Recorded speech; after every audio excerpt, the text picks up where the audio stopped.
Doctora María Luis Dupont. Mariela. Mariela. Sí. Vamos a cambiarla. Bueno, Está bien. disculpe. Buen día. ¿Cómo le va? ¿Cómo está? Bien, bien, bien. ¿Bien? Sí, sí. Bueno, se atravesó esta etapa en otro En otra momento. oportunidad, sí. ¿Cómo se ha sentido en esta oportunidad? Contenta, feliz de estar acá otra vez, de haber llegado hasta esta instancia y de haber llegado en el primer lugar. Bueno, nos alegra. Le cedo la palabra entonces, como usted ya conoce Bueno, esta etapa de revista personal, para su presentación y luego consejero y consejera le van a hacer alguna pregunta. bueno, Eso tiene. gracias. Bueno, mi nombre es Mariela Dupont. Yo soy nacida y criada acá en la ciudad de Neuquén. Estudié en la Universidad del Comahue, para lo cual me mudé durante esos 5 años a la ciudad de Roca. Luego de recibirme regresé, ejercí la profesión en la ciudad de Neuquén y en la ciudad de Cipolletti, también en el Foro Federal. Eh, Tuve funciones, cargos públicos también, trabajé para la provincia como funcionaria en el ámbito de la Administración de Personas Jurídicas, actual Inspección General de Personas Jurídicas, con lo cual mi actividad profesional se orientó mucho a lo que son las sociedades comerciales, cooperativas y asociaciones y fundaciones. Posteriormente ingresé al Poder Judicial, trabajé en el Registro Público de Comercio durante 8 años más o menos. Ahí también ejercí cargos de dirección. Eh, Durante esa etapa me especialicé en Derecho Registral y Derechos Reales, porque el Registro de Comercio y el Registro de la Propiedad Inmueble se subrogan recíprocamente, así que para cumplir la función del Registro de la Propiedad Inmueble hice la carrera de notario público, reforzando todos los conocimientos de derechos reales, principalmente. Después, con la modificación del fuero civil, la creación de la oficina judicial, pasé al fuero civil, ahí en la parte cuando recién empezaba, donde se organizaba materialmente esa oficina, y luego concursé para el despacho de concursos y quiebras societario, la parte más comercial del fuero civil. Y desde entonces hasta ahora llevo también, desde el 2016 hasta la fecha, en ese cargo. Y bueno, eso es. En mi vida personal tengo 2 hijos, uno de 15 y el otro de 3. Los dos están, están escolarizados, es decir, el más grande está en secundario y el más pequeño está en el jardín de infantes. Y, y tengo mi vida organizada en torno a esas a esa actividad académica de mis hijos. Bien. ¿Y puede contarnos, doctora, sus expectativas, sus motivaciones para este cargo? Bueno, yo creo que los abogados prestamos un servicio que tiene que ver con la solución de conflictos, tanto como abogados particulares como en el ámbito de operadores jurídicos dentro de la magistratura. En ese orden, teniendo en cuenta esa formación del abogado, yo entiendo que el cargo de juez es la posibilidad de dirimir y resolver definitivamente esos conflictos. Y por eso es que a mí me interesa ese cargo, es mi vocación. La abogacía siempre fue mi vocación y creo que es la aspiración máxima dentro de ese servicio que presta el abogado. Bien, Por eso decidí presentarme en este concurso, como en otros anteriores. bien. Bueno, no sé. Sí, sigo yo, sigue. Doctora, usted decía de que median en conflictos.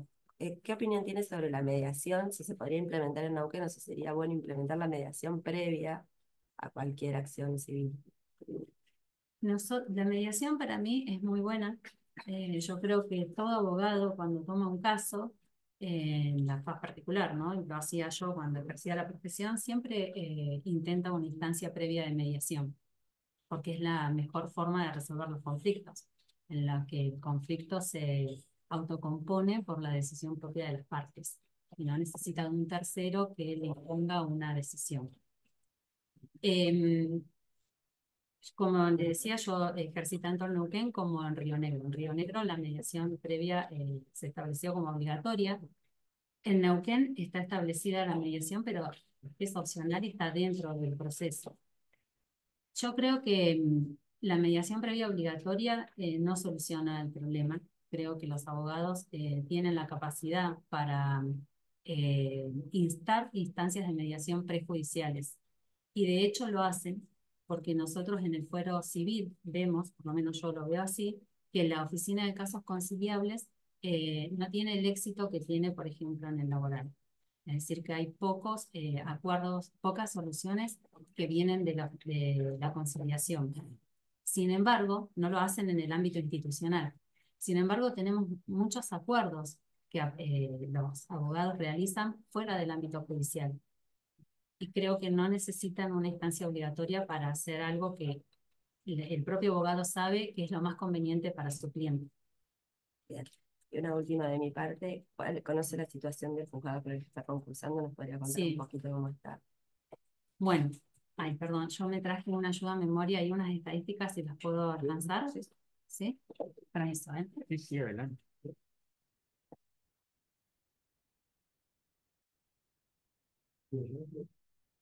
Sí, sí, queríamos decir para eso.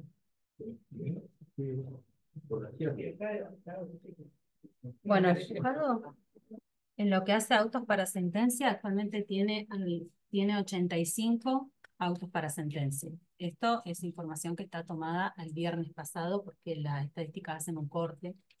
Yo tomé esta información ayer, entonces está al corte del viernes. Puede haber una o dos más. De esos autos para sentencia, bueno, adelante, todos los autos para sentencia que están son expedientes que pasaron a autos para sentencia este año, es decir, que son de febrero. No hay ningún expediente que sea del año pasado que venga con retraso. De esas 85 causas que están excedidas en el plazo para dictar sentencia, hay 29 y el resto todavía están en plazo, sin perjuicio de que hay una prórroga para el Civil 2 por el tema de no tener juez. Estamos hablando de los plazos procesales para dictar sentencia. Dentro de esos, por materia, yo tomé el trabajo de hacer un recuento por materia de qué se tratan esos expedientes que están para autos para sentencia. Tenemos, la mayoría son contractuales. Tenemos 27 expedientes que son contractuales. Dentro de la materia contractual nosotros tenemos lo que es defensa del consumidor. Todas las acciones que ingresan por defensa del consumidor cuentan como contractuales. Después siguen los accidentes de tránsito, con o sin lesión. Después tenemos responsabilidad extracontractual 3. Después tenemos varios como exclusión, indignidad y demás, que son casos más raros, tenemos 3. Prescripciones adquisitivas hay 6, que estos expedientes, si bien no son complejos, son voluminosos y llevan el análisis de toda la prueba lleva su tiempo. Y por último, bueno, tenemos 2 más que son de acciones reivindicatorias, que también, como las de acciones de prescripción, son voluminosas en cuanto al examen. Haciendo un análisis de cuánto tiempo llevaría sacar estos expedientes, yo creo que en 6 meses se podría poner al día. Con esto que hablábamos recién de la Oficina de Casos Conciliables, hay una situación que impacta en los autos para sentencia, que es que en abril y en mayo ingresaron 28 y 25 autos para sentencia, siendo que el promedio era de 10, 12 autos para sentencia.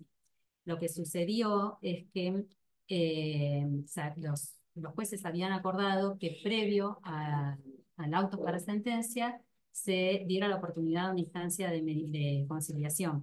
Entonces se pasaba el expediente a la oficina de casos conciliables previo al auto para sentencia. Si las partes ahí no conciliaban, entonces iba a autos para sentencia. Como se advirtió de que esa situación, lo que no habían arreglos en ese ámbito, y lo que provocaba era simplemente una demora del trámite, en definitiva de la resolución de la causa. En marzo se decidió no enviar los expedientes en forma automática, o sea, oficiosa, a la oficina de casos conciliables y pasarlas directamente a actos para sentencia. Por eso es el salto en la cantidad de expedientes que empieza a verse a partir de abril.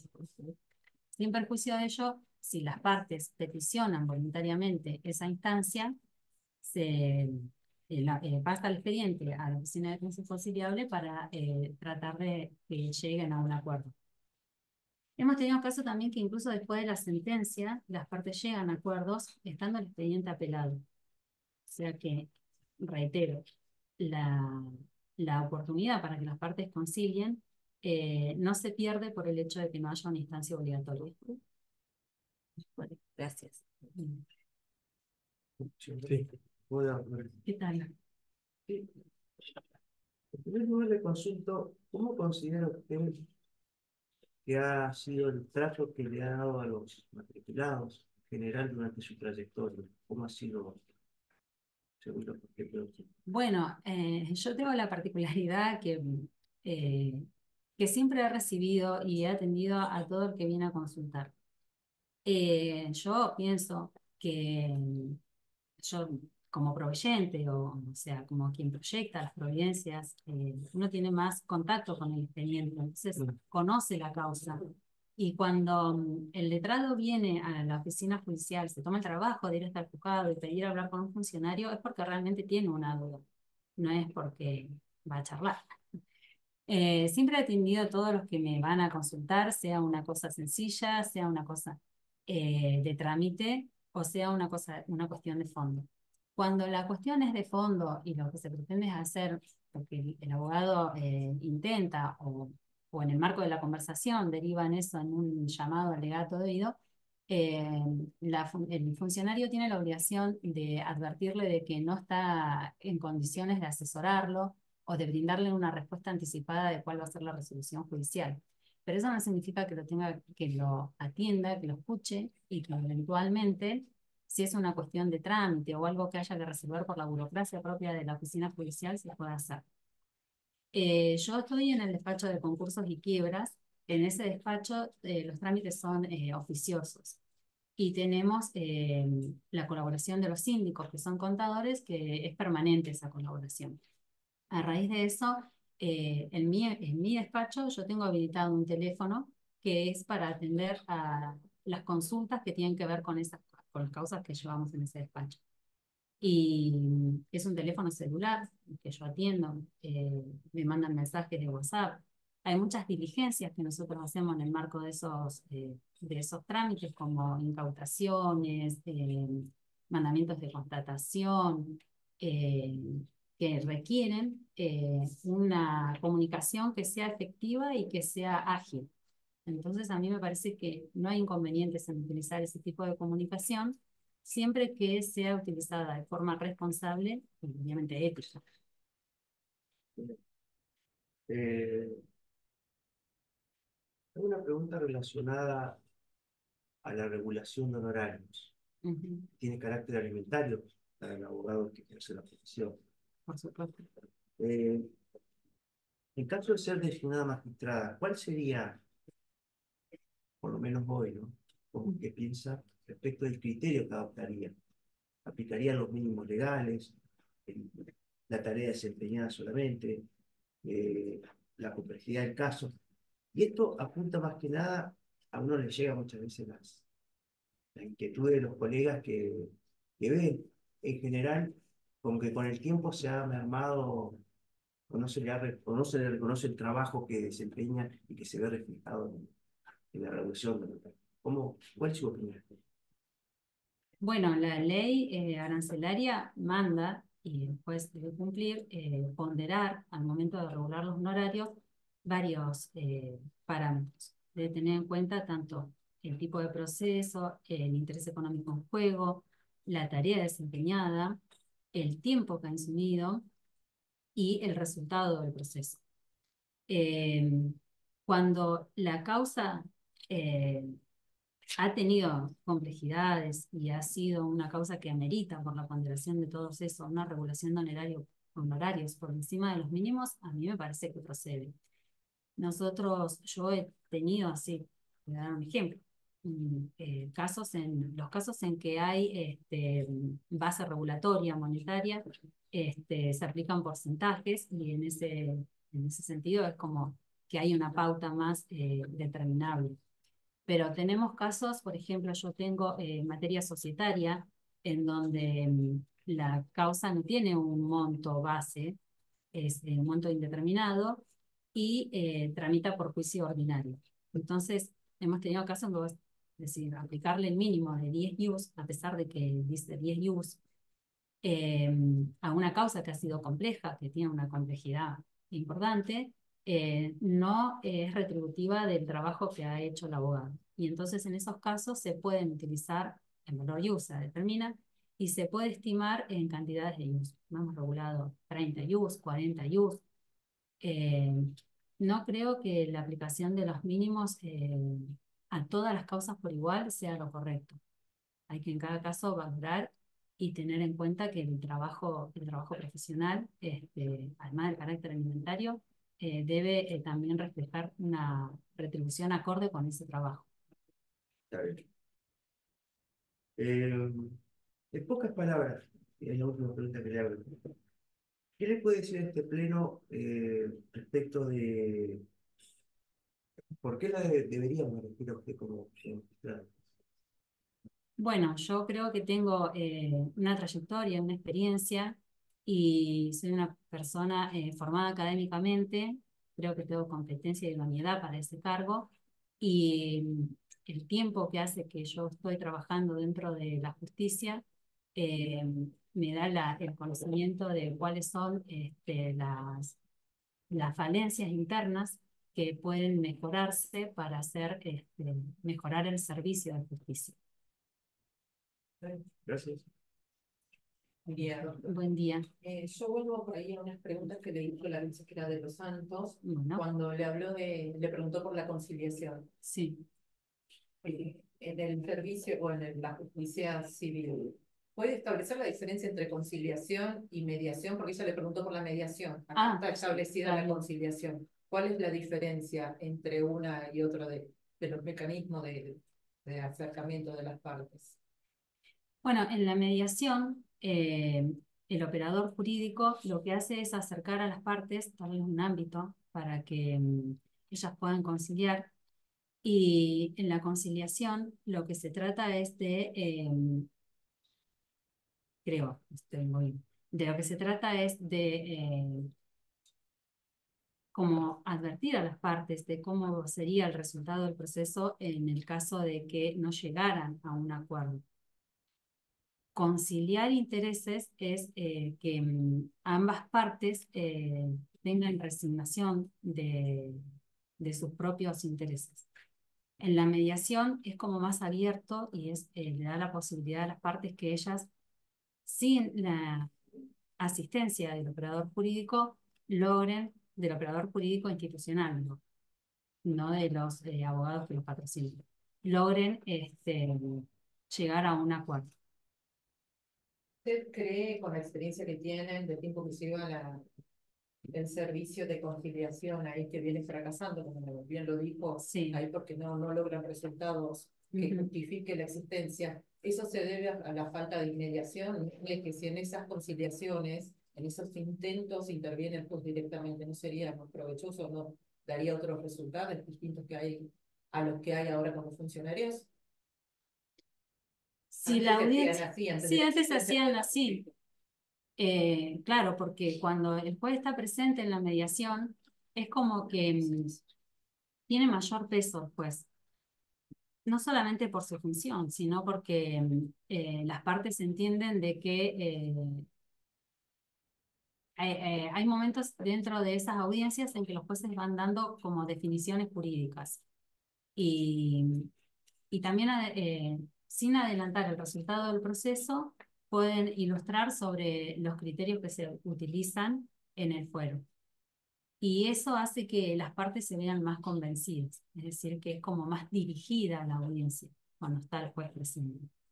Lo que pasa con eso, lo que tiene de contrapartida es que puede verse comprometida el adelanto de la decisión o la imparcialidad del juez en esas audiencias. Por eso es que se considera que un mediador que es imparcial y que no va a tomar decisiones, es decir, la persona que hace la conciliación o la mediación no es la que va a resolver el caso. En cambio, el juez sí va a resolverlo, en definitiva, si las partes no se pueden Pero hacer. ese sistema se aplicó de antes del 2015 o desde cuándo están los oficios. Y este servicio se aplicó toda la vida y nunca se vio comprometido en la imparcialidad del juez. Y de hecho se aplica actualmente, porque en lo que es materia sucesoria, en los casos de sucesiones que son conflictivas, las audiencias conciliatorias las toma el juez.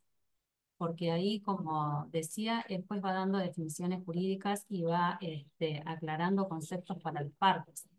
Para las partes, no para los abogados, sino para las partes. Es decir, bueno, en materias sucesorias, conceptos genéricos, ¿no? Bien. Le dicen en materia sucesoria, el patrimonio se distribuye así, tanto para tal porcentaje para tal. Le va haciendo aclaraciones que son necesarias. Y sí, se aplica. Y obviamente que es más efectivo porque, como dije en un principio, el juez tiene como un mayor peso, no sé si es por una actitud reverencial, pero las partes son más proclives a llegar a acuerdos con la presencia del juez. Cuando le preguntó al consejero Sepúlveda por el tema del contacto con los profesionales, usted en la oficina que está no tiene tanto contacto, como dijo, con los abogados, sino con otro tipo de profesionales, con los contadores, por el tema por lo que tratan. Sí, Pero, con los abogados también. ¿y usted sabe si el resto de los funcionarios de las oficinas, responsables de los despachos, bajan a evacuar dudas? No hablamos de alegatos de oído, porque eso me parece No, por eso digo que improponible. hay que Pero hay veces que se generan consultas y los abogados tienen que ir al mostrador, explicar a quién le recibe, viene otra persona de ahí de la mesa de entradas y tiene que volver a explicar, y el responsable del despacho nunca se le ve la cara. ¿Por qué hay esa resistencia a tratar con los abogados? Bueno, eso es un tema que se conversa dentro de la oficina judicial.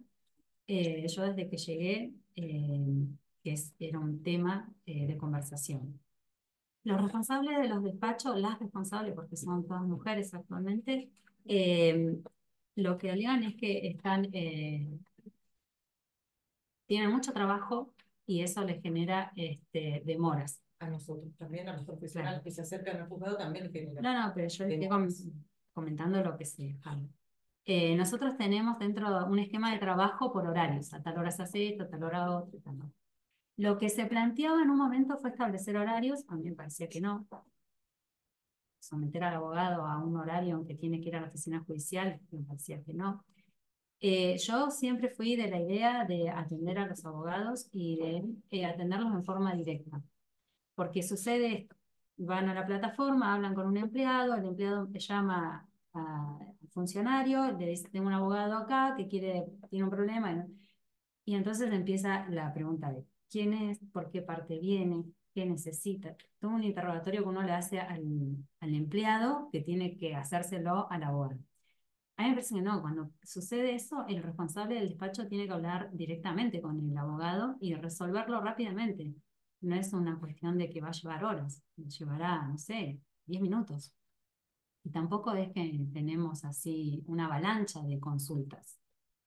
Se generan muchas consultas que tienen que ver con la burocracia propia de la oficina judicial y hay habilitado un teléfono, que no lo tengo yo, lo tiene actualmente la directora subrogante, en donde se hacen constantemente consultas sobre cuestiones que se generan no sé, con subir escritos, con que no se ve el expediente, con que no pasó despacho, la OPJ no se firmó. Todas esas cuestiones se resuelven o se atienden a través de ese teléfono. Igualmente, entiendo que la pregunta va dirigida a otro tipo de consultas específicas, no trámites públicos. Para mí, el responsable del despacho tiene que atender al abogado. Yo lo hago y en la medida de lo que se puede, el resto de los responsables también lo hacen. Uno de los despachos que atiende muchas consultas es el despacho de sucesiones, por ejemplo.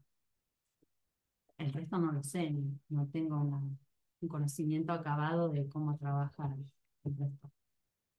¿Me permite? Sí, creo que sí, por supuesto. Tema vinculado a oficinas judiciales, Mm. que veo que, digamos, sobrevuela parte de las inquietudes de los consejeros y consejeras. Yo quisiera conocer su opinión sobre la existencia en sí mismo de oficinas judiciales, Ujú. que trajo un cambio en el paradigma del proceso y de alguna manera un desapego del juez respecto de parte de las etapas del proceso. Quería conocer su mirada sobre esto, si tiene una opinión en relación, digamos, al modelo tradicional. Tradicional. Y en su caso, ¿qué oportunidades de mejora ve en el funcionamiento mismo del sistema, de que tiene la oportunidad de, digamos, estar ahí? Y por otro lado, en el caso de acceder al cargo, le va a tocar, digamos, ser el juez que observa, digamos, el funcionamiento de la oficina judicial con esa particular dialéctica que hay entre el juez y la oficina judicial. Bueno, yo veo que el sistema tradicional de los juzgados es una forma de trabajo de tipo más bien artesanal, digamos. Y la oficina judicial fue como el otro polo. Me parece que fue lo que se intentó hacer, por lo que entiendo, fue modernizar y hacer más eficiente el uso del recurso, tanto humano como este, edilicio, de estructuras, eh, y que por eso se hizo ese modelo, tendiendo a una modernización. Me parece que el sistema anterior y la implementación de la oficina judicial están en dos polos, que hubiese sido oportuno un intermedio. Igualmente, como yo decía, cuando yo llegué, ya eso estaba en funcionamiento.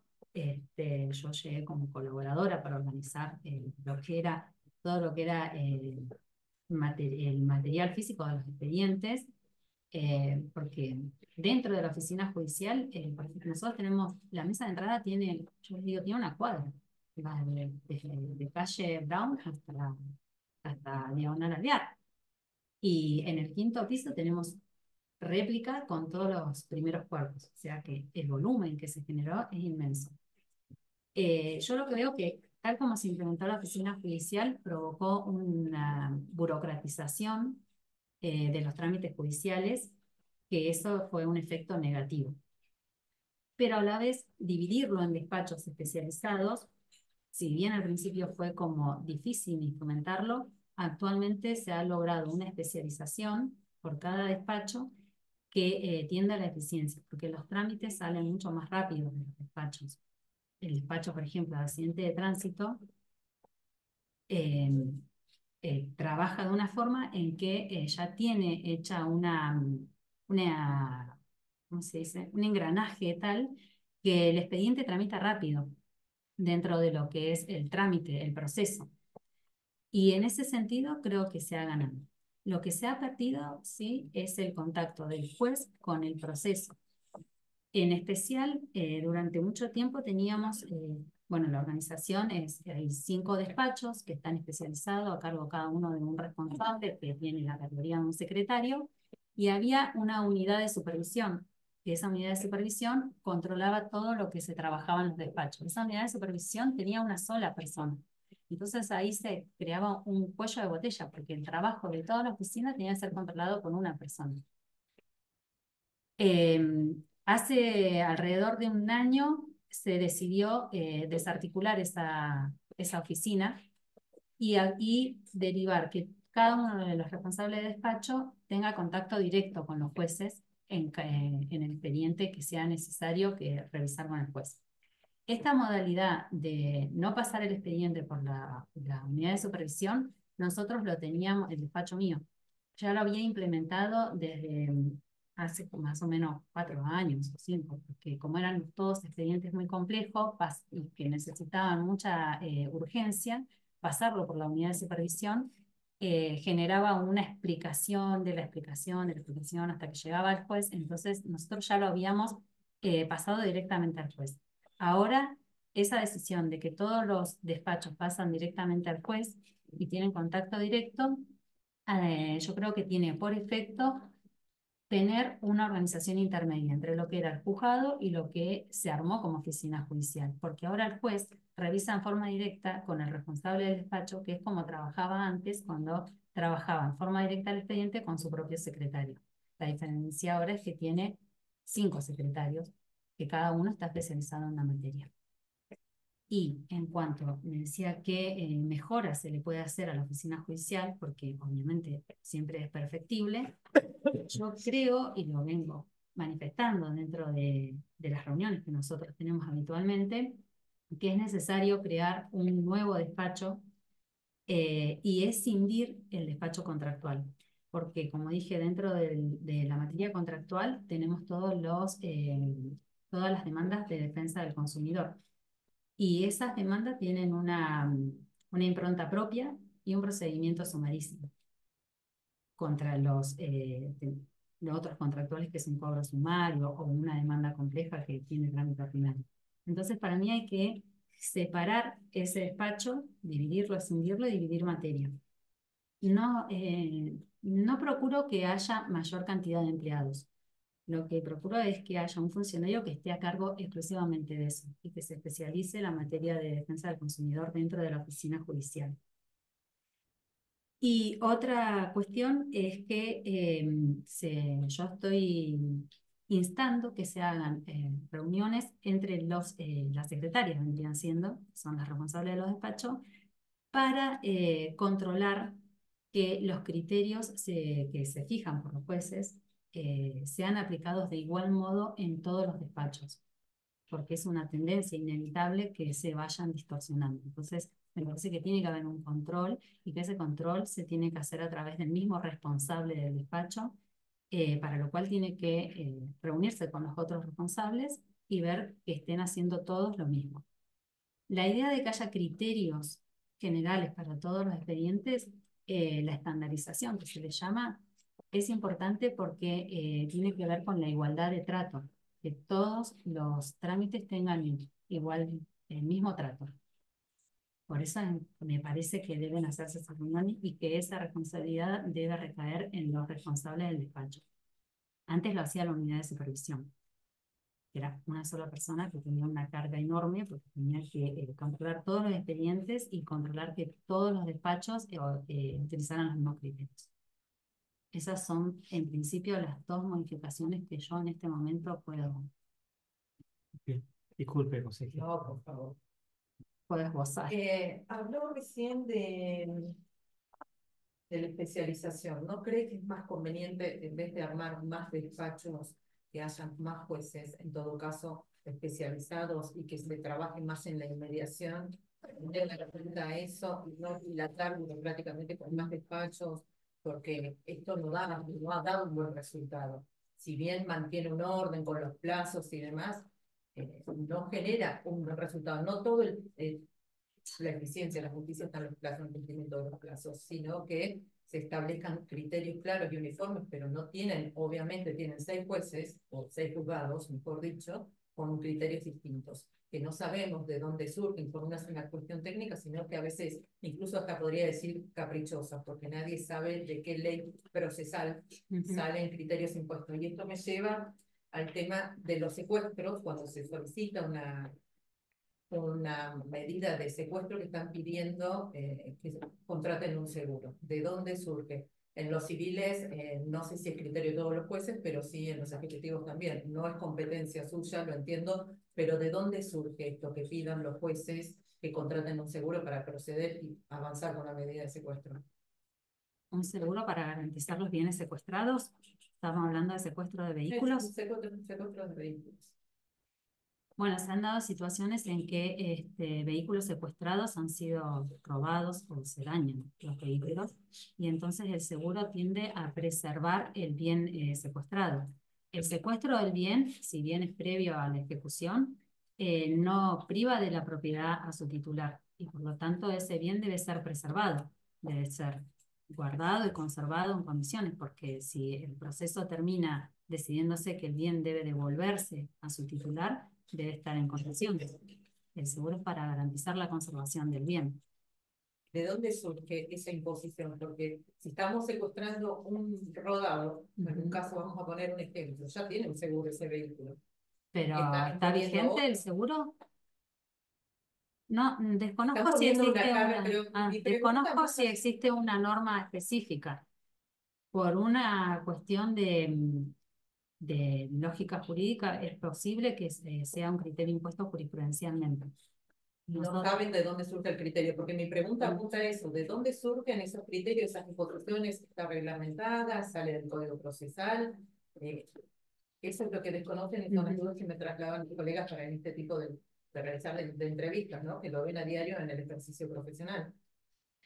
yo creo que surge de la construcción jurisprudencial, de que es necesario para ese fin la conservación del bien, para preservar el derecho de la otra parte. Y no siempre es necesario que esté específicamente regulado, son medidas preventivas para evitar precisamente prevenir daños en los vehículos. No he tenido yo casos sin que lo hayamos pedido. Supongo que será una cuestión más de los juzgados ejecutivos. Está bien, pero bueno, eso quería saber si tenía idea de dónde surgía ese tema. ¿Cómo define usted la integridad y la ética institucional? Bueno, la integridad de la magistratura es el deber de actuar con corrección. Es decir, es tener, la integridad es tener autoridad moral suficiente para poder en la sentencia juzgar qué es lo que se adecua a la ley y qué es lo que no se adecua a la ley. La integridad tiene que ver con que el juez, a ver, ¿cómo explicar? La integridad tiene que ver con la corrección, es decir, que el juez tiene que tener una conducta intachable, que esté por encima de la media y que no se exponga a situaciones en las que puede verse comprometida la dignidad de la función o su imparcialidad o la independencia del Poder Judicial. Actuar con corrección también implica, la integridad también implica actuar con corrección, que no se, perdón, que el juez tenga un trato adecuado con todas las personas con las que trabaja, con los abogados, con las partes, con los testigos, eh, y que no esté comprometido con intereses políticos o económicos que puedan poner en duda su independencia y su imparcialidad. Y la ética del poder, la ética de la función judicial tiene que ver también con la ética propia del juez. En este sentido, la ética tiene que ver con que el magistrado realice su función con, como decía, con un alto estándar moral. Y, y principalmente está vinculado con la independencia del Poder Judicial, la imparcialidad, que tiende a garantizar para los ciudadanos el acceso a la justicia. Porque cuando se tiene un juez que que cumple con la ética, la corrección, la imparcialidad, la independencia, podemos decir que hay un poder judicial que está en condiciones de garantizar la resolución de casos con esos mismos criterios de independencia e imparcialidad y que permite el acceso a la justicia de todas las personas, aún en casos en que se vean comprometidos intereses de grupos económicos o intereses políticos. Es muy importante la integridad, la ética, la independencia y la imparcialidad de la magistratura, porque eso hace a la confianza pública en el sistema judicial. Una pregunta, un planteo práctico. Mm. Hay un abogado, X abogada, que ejerce en el fuero civil en todos los juzgados, eh, tiene una amistad manifiesta con usted y le invita a su cumpleaños, el cumpleaños de él. ¿Te diría cómo No, juega el valor ético con esto? digamos, No, para no aplicar iría una porque los y lo puede jueces... llevar a un límite tal que Sí, directamente no se relaciona con nadie. no, no. ¿Cómo manejar un caso concreto? Le pregunto, ya que estamos Sí, hablando, sí. porque lo dice usted doctrinariamente, pero me gustaría saber en un ejemplo práctico. El juez no tiene que ser eh, correcto y tiene que parecer también correcto. Entonces el juez no tiene que colocarse en situaciones en que dé lugar a que se pueda interpretar que tiene cierta favoritismo o imparcialidad con relación a determinadas personas. Entonces, a mí me parece que no es que el juez no pueda tener relaciones públicas o que el juez no pueda tener sus propias ideas, pero lo que tiene que hacer es anteponer su función por sobre esas relaciones o esas opiniones personales. Entonces, en ese caso concreto que me plantea, yo no iría si salvo que fuese un amigo íntimo y en el caso de que se trate de una persona de mi mundo privado, no compartiría fotos o en el caso de... porque eso da lugar a que se cree una imagen del juez distorsionada. No es que el juez por ir a un cumpleaños va a ser, va a tener inclinaciones a favor de ese abogado, pero puede dar lugar a esas interpretaciones y eso no es bueno para la imagen de la magistratura. ¿Qué tal, doctora Amelia? ¿Qué tal? Un poco siguiendo el hilo de las preguntas que le han realizado los consejeros que me antecedieron. Entonces, ¿usted qué opinaría o qué opinan de la evaluación periódica de idoneidad y desempeño de los magistrados? Yo creo que los jueces, una de las funciones de los jueces es la competencia y la idoneidad. Eso está establecido como uno de los presupuestos esenciales para una magistratura eficiente y justa. Yo creo que los jueces tienen que capacitarse permanentemente, como toda profesión. El profesional, el abogado de afuera se capacita cuando quiere hacer una demanda. El juez tiene que capacitarse permanentemente. Para mí, más que la evaluación permanente, creo que debería hacerse a través de su participación en cursos de actualización, en diplomaturas, en especializaciones. ¿Por qué? Porque yo creo que si el juez hace esos cursos, se capacita, se especializa y estudia antes de que le toque un caso, porque tenemos las dos, uno puede tener determinadas materias y cuestiones estudiadas porque hizo una capacitación y entonces cuando le llega un caso ya de antemano tiene noción y tiene conocimientos de cómo atender ese caso. Y distinto es que llegue el caso y entonces ahora me pongo a estudiar y voy a llevar más tiempo para resolverlo, que si tengo los conocimientos previos para eso. Y después, si usted se refiere a la evaluación a través de exámenes, yo no tengo inconveniente que los jueces hagan exámenes. Me parece que lo hacen todo el tiempo. Cada vez que dictan una sentencia, están dando un examen de cómo atendieron el caso. Si lo tienen que hacer en un ámbito abstracto, no creo que haya inconveniente sobre la evaluación. Lo que sí es, la evaluación tiene que ser sobre aspectos técnicos del conocimiento y no sobre los criterios. Si lo que hace está bien o está mal, sino si está ajustado a lo que marca la ley, si conoce la jurisprudencia actual, si en las cuestiones técnicas académicas, más que en la forma en que decide. ¿Ha tenido alguna auditoría, doctora, usted en todos estos años de carrera de parte de la Sí, Autoridad General? tuve 2 auditorías. Ajá. Cuando trabajaba en el registro de comercio, tuve una auditoría y se realizó todo el trabajo, que tuvo un muy buen resultado. Nosotros ahí también implementamos una reforma estructural de ese organismo, lo convertimos, era también un organismo que actuaba artesanalmente, era una secretaría, un juzgado, y durante el tiempo que yo estuve ahí, con la directora que estaba en ese momento, se hizo una reorganización llevándolo tomando como parámetro la IGJ de Buenos Aires.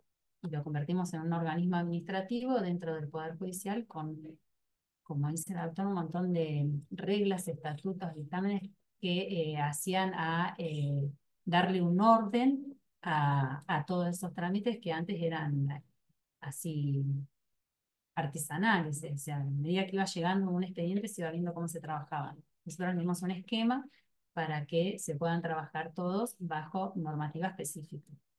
Esa auditoría nos dio muy bien. Actualmente, cuando estuve en la oficina judicial, tuve una auditoría. Yo todavía no era responsable del despacho, pero estaba en ese cargo como subrogante. Y creo que fue como al año en el 2017. Obviamente esa auditoría, que era de toda la oficina judicial, nunca tuvimos los resultados, yo no los tuve, calculo que no debe haber dado bien porque era la época en que había mucho atraso y mucha acumulación. Después de eso se empezaron a hacer evaluaciones tendientes a hacer modificaciones en la oficina judicial. eh, y bueno, finalmente de esas modificaciones se hicieron hace 2 años y no fue producto de esa auditoría, pero bueno. Súper. Una última. Perdón, Sí. llegó. No, perdón.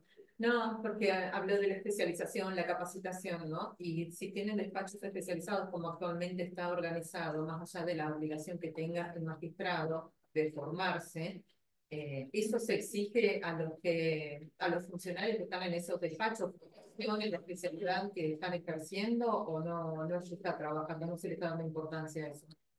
No es una exigencia establecida así, digamos, verticalmente, pero sí las responsables de los despachos se especializan. Yo me he especializado en lo que es materias societarias, concursos, quiebra. Tengo ahora mucho expediente de defensa del consumidor porque también tengo seguros. Y sí, la especialización es permanente. Mis compañeras también se han especializado, hemos compartido cursos, congresos mucho en lo procesal, trabajamos, y también en la especialización de cuestiones de fondo. Hay un despacho que está especializado en lo que es la violencia que se trabaja en el ámbito civil, en amparos, el despacho que se especializa en sucesiones también. Cada uno de los despachos se ha especializado, cada una de los profesionales que está a cargo de esos despachos se capacita por decisión propia. Eh, yo voy a agregar una cosa respecto a la organización de la oficina judicial. Yo siempre he sido partidaria de las organizaciones de trabajo más bien horizontales, en donde todos los responsables, ¿no? Todos tengamos responsabilidad e injerencia en el trabajo que se hace. Y esa responsabilidad implica que cada uno debe trabajar los aspectos que debe mejorar para que todo el conjunto mejore. Una de esas cosas es tener los conocimientos necesarios para el desempeño del cargo.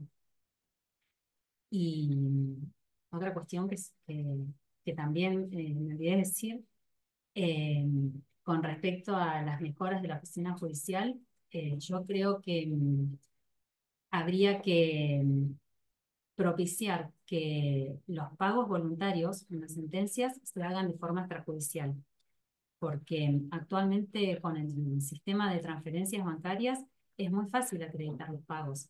Y nosotros tenemos un despacho que es enorme, que es el despacho de cobros, le decimos nosotros, en donde se generan todos los pagos, todos los cheques. Ese despacho está muy aceitado y se ha llegado a una sistematización, pero básicamente funciona como una gran caja de la oficina judicial, que es la que dispone los cheques, las planillas y demás.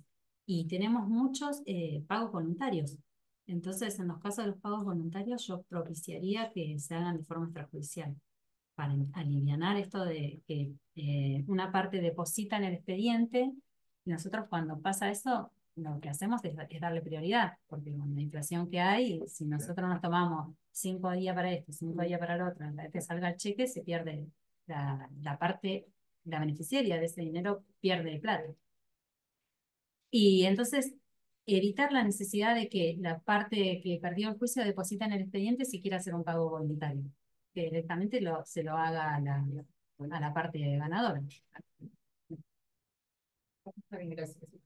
Gracias, doctora, muy amable. Bueno, muchas gracias. Me han dejado muy bien, Bueno, casi sin preguntas. Pero surgió siempre en varias oportunidades el tema de los derechos del consumidor. ujú. Y me gustaría saber, el consumidor siempre se ha medio frustrado de la autoridad de aplicación de la 24240 porque en definitiva no repara. En definitiva, puede multar al ofrece el producto o el servicio, puede sancionar, pero el consumidor se queda, y salvo que sea un tema importante, como puede ser un seguro, que usted lo mencionó recién, se queda con esa frustración. ¿Usted se imagina algo distinto que se pueda hacer para que los afectados, sobre todo en menor cuantía, puedan tener acceso a la justicia y al reclamo de una reparación en materia de defensa del consumidor? Bueno, yo lo que se me viene a la mente en este momento es la forma en que Es se trabaja. opinable, no. Sí, sí, la forma en que se trabaja en Río Negro. En Río Negro los juzgados de paz están a cargo de jueces letrados, son abogados, y ellos tienen los juicios de menor cuantía, ya sea de ejecuciones como de defensa del consumidor.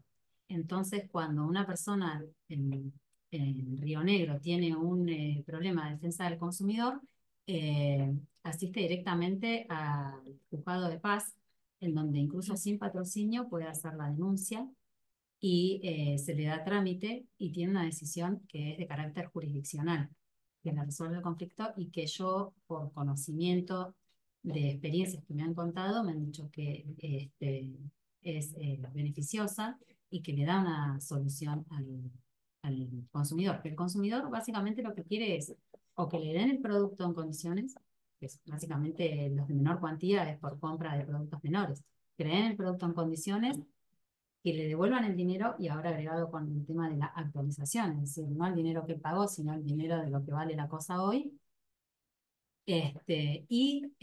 No está pensando tanto en la multa, sino en que le resuelvan su problema. Claro. Y bueno, acá nosotros tenemos esto de los recursos ley, hay muchísimo, se le impone la multa y la multa se apela. O sea, el proveedor apela la multa y esa apelación va al juzgado. El juzgado la tiene que resolver, ahí se dilata bastante desde la multa hasta que el proveedor paga, hay una dilación. Y entonces como que pierde sentido la multa, porque termina pagando un juicio dentro de 2 años. Y ya no es lo mismo que pagarlo en el momento, cometió esta infracción a la ley de defensa del consumidor o afectó al consumidor en tal contratación y tiene que pagar una multa, sino que se dilata y pierde la eficacia de la sanción. Sí, se podría modificar en ese sentido. ¿La multa quién la percibe ahí? No me queda claro. La multa va a la provincia de Neuquén. No cumple la No, no tiene efecto para el consumidor. De todo. Bien, por eso los tiempos que demore la multa es indistinto porque la persona perjudicada no ve. No, pero lo que me refiero, de ninguna manera. claro, lo que yo me refería es al proveedor, que si él hoy es sancionado porque cometió una infracción a la ley de defensa del consumidor y le ponen una multa de 100.000 pesos y la tiene que pagar hoy, 100.000 pesos, tiene un peso económico.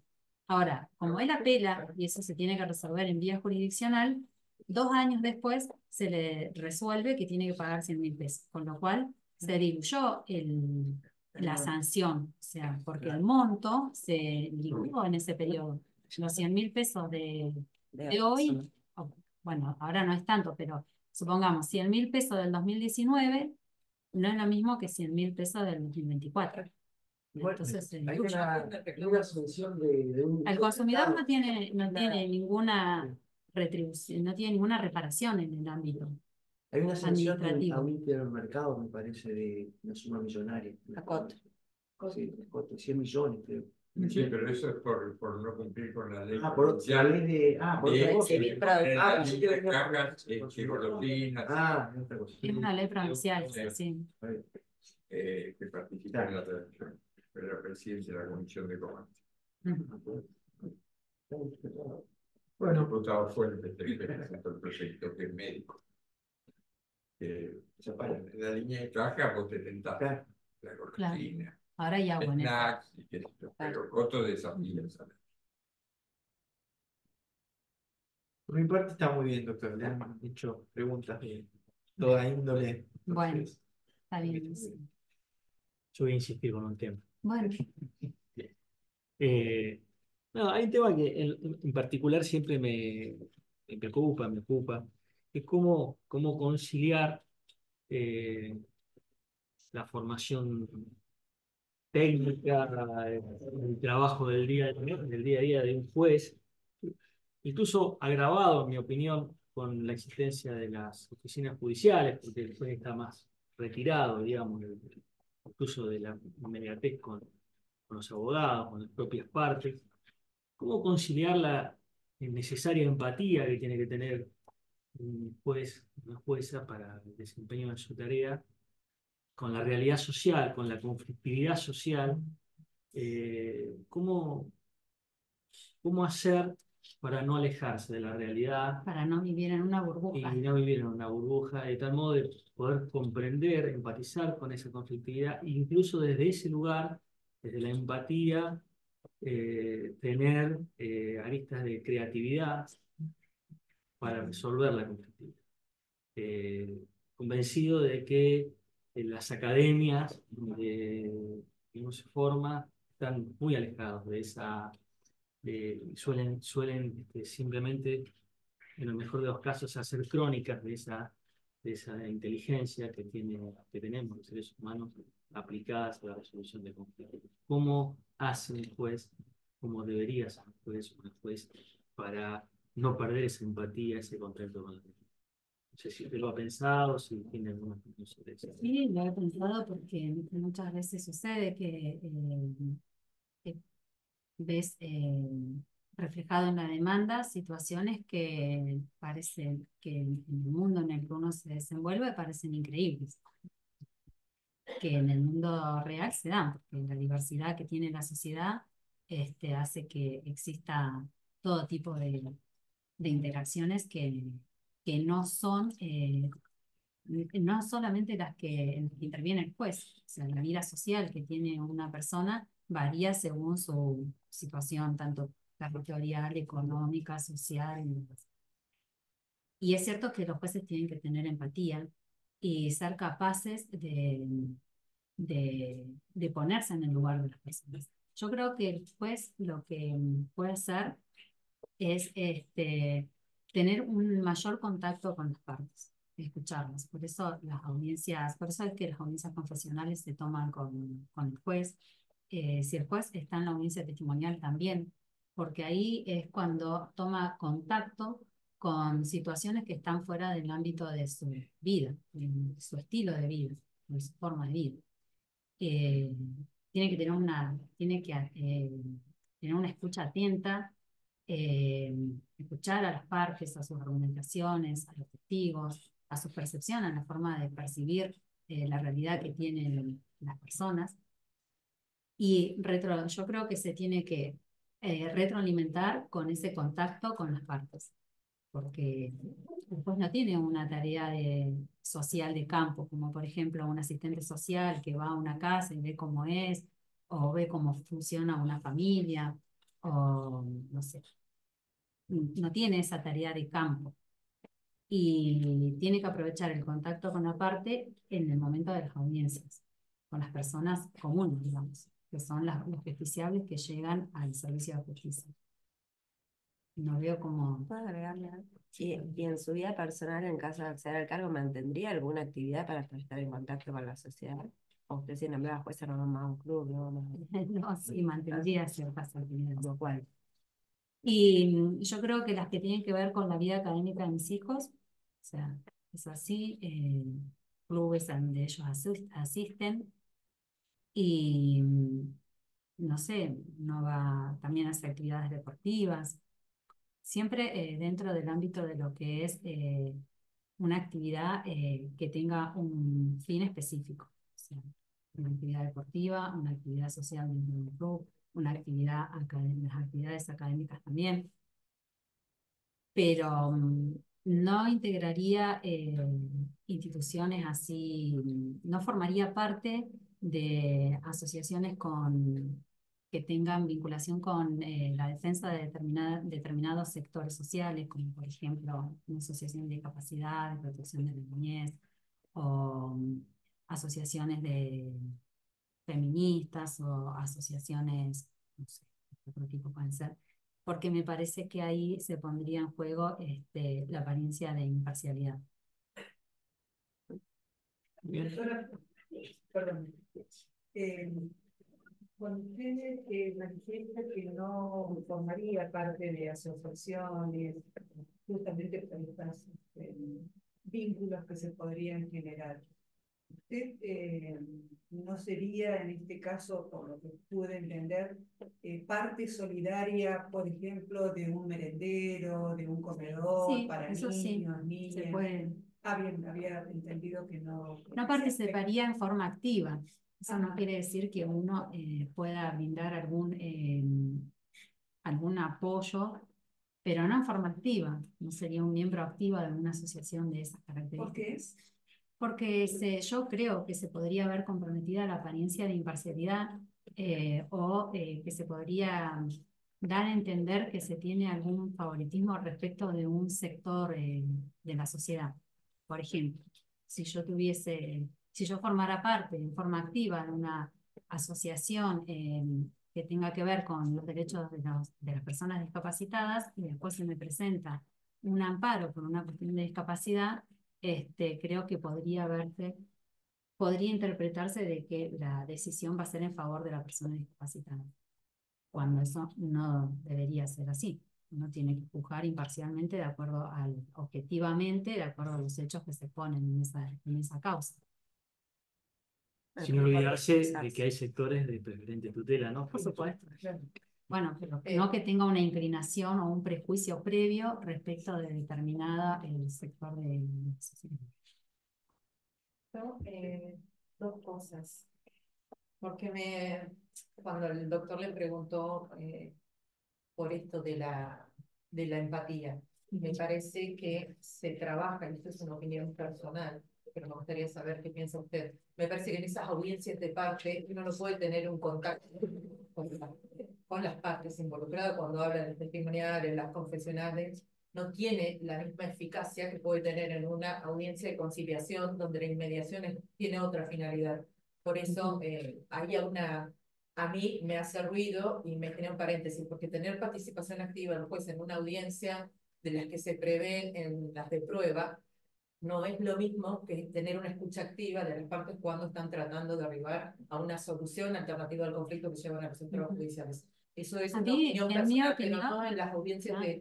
de prueba, que es contra la tensión y la expectativa que tiene, y lo digo yo como Sí, abogado sí. litigante que acompaña a alguna de las partes y sabemos lo que sienten al momento de ir a una audiencia, ¿sí? En esas instancias.